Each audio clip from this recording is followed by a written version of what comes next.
This is the complete skinning guide for Midnight. This is based on real beta testing, dozens of hours skinning, maxing out knowledge, fully upgrading profession gear on 2 different skinners over the last 3 to 4 months. So this isn't one of those guides where someone spends 10 minutes leveling a profession for footage and then guesses how everything works. We're going to go over new skinning materials, the new high value beast mechanic, every knowledge source including treasure, weekly knowledge and renown and the hidden ones, the best specialisation path depending on what you want to farm and how all of these work and don't work in some cases, profession gear, enchants and the best consumables, and a bunch of min-max tips that will increase your gold per hour. So first, materials in Midnight. The leather in Midnight is called Void Tempered Leather and the hide version is Void Tempered Hide. For scales we have Void Tempered Scales and the rare version is called Void Tempered Plating. Then we also have 3 drops that only come from certain creatures, Peerless Plumage, Carving Canine and Fantastic Fur. Now normally I would show you what these drop from and the best places to farm them, but they're still unavailable on the beta with 13 days to go, so sorry about that. And finally Midnight also adds some epic skinning drops. We have Majestic Hide, Majestic Fin and Majestic Claw. These are used in a ton of stuff, not just epic crafts, but epic profession gear and things like enchants as well. You don't just randomly get these from normal mobs, you have to actually summon and kill a creature in a certain area and then skin it. We also have the return of the Sharpen Your Knife, the 1 hour cooldown, guaranteed rare drop from the mob you skin, all very familiar. The high value beast system adds a new mechanic to skinning and it's honestly great. These are basically just normal beasts that you can track on the minimap that have a buff. When you kill and skin them, they provide both higher quality and higher quantity materials. So if you're someone who likes just running around solo skinning, this is a huge deal. Basically adds a target farm style option when you're not just skinning everything you see. You're hunting around the zone for these special mobs. Issue is this kind of looks dead on arrival. I love the system, like really love the idea. This would be awesome to have this solo hunter, skinner, farmer style. It's so different to what skinning has at the moment, but it's just not going to compare with the good farms. What this needed to survive as a farming style would be something that you can only get from high value beasts. The only way I see this being a thing on release is if those uncommon drops that are not on the beta yet only come from high value beasts. If that turns out to be the case, then we do have a new style for skinning farming, but probably not. Skinning profession knowledge. Our priority when we start is collecting all 8 skinning profession treasures. That's a massive 24 knowledge boost. And trust me, you want to do this as early as possible. So the locations then, we're starting at right next to the skinning trainer in Silvermoon for the Amani Tanning Oil. Next we are heading south out of the city into Eversong to 4844, 7631 to grab the Thalassian skinning knife. Head east to Zul'Aman to the northern part of the zone, 40.01, 36.03, you are finding Amani Tanning Oil. We are going to Atal'Aman next, the subzone within Zul'Aman. Grab the Cadre skinning knife from 45.13, 45.1 from within the main central area. Then we head to the southern part of Zul'Aman to the cave 33.1, 79.0 to get the Amani skinning knife. Now head over to Harandar and we're going to grab the Primal Hide from inside the building at 69.53, 49.24. And just 30 seconds east of where we just were, we have the Lightbloom Afflicted Hide at 76.0, 51.1. And the final profession treasure is within Slayer's Rise, the subzone within the northern part of Voidstorm at 45.6, 42.45. We can find the Voidstorm leather sample. All these locations are in the description below for you to copy paste if needed. After treasures, your next big knowledge source are the weekly ones. First, your profession trainer gives you a weekly quest. It's just a simple hand-in. You just give them a few skinning materials and it gives you 3 knowledge points. Easy, just don't forget to do it. Next, each week you can obtain up to 5 fine void tempered hide and 1 mana infused bone just from skinning. Do your profession every week until you get these, and it's another easy knowledge source.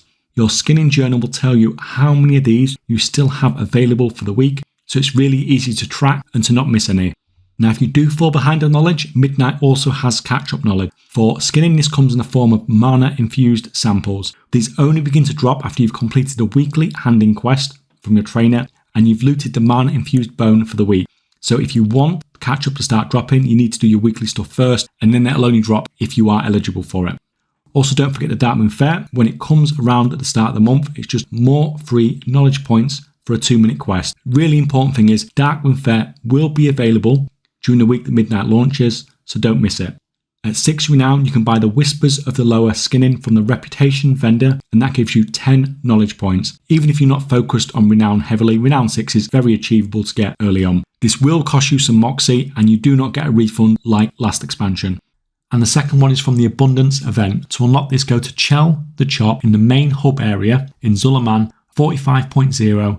67.6. Give you a quest that sends you to the northwest part of the zone to get started. It's basically just going to run you through the intro to the Abundance event. Once you've done that, it'll give you the weekly quest and give you 2 free shards of Dun which let you jump straight into the main event. You need to go to whichever zone is currently active with the Abundance event. So it'll be one of the 4 zones, and you just need to basically just run the Abundance event. So run in, kill stuff, collect stuff, hand stuff into the altars, and this is going to give you the currency that you need to be able to buy the 10 knowledge book, but you still will need moxie as well as that currency.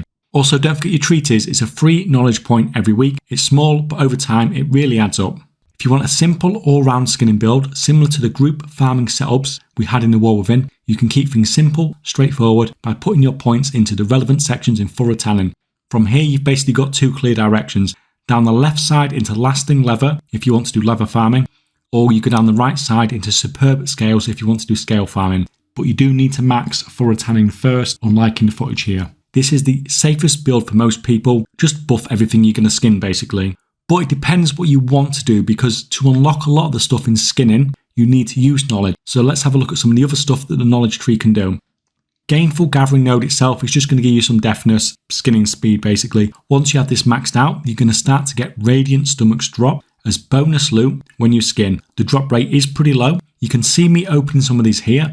Mostly you're just going to be getting some motes or a small amount of enchanting materials. Pretty underwhelming, but it is just bonus loot I suppose. Careful Carving is giving fitness, which is fine, that's great.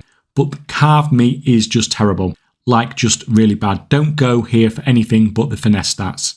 Trophy Taker gives us masses of perception and helps us farm those uncommon materials only drop from certain creatures. Can't really comment here as they're not in the beta like we said. Speaking of not in the beta, we have our moat farming diffusers. This was the main reason I put together a Gainful Gathering Skinner to try out skinning moat farming on the beta. These are still not working. This could potentially be good, moat farming with group skinning, but we never got to try it out unfortunately. Talented Tracker, the main thing we have going on here then, allows us to summon and skin beasts, some of which can drop Majestic materials on a daily cooldown. I just want to stress what I said there. Some of them drop Majestic materials and it's on a daily cooldown.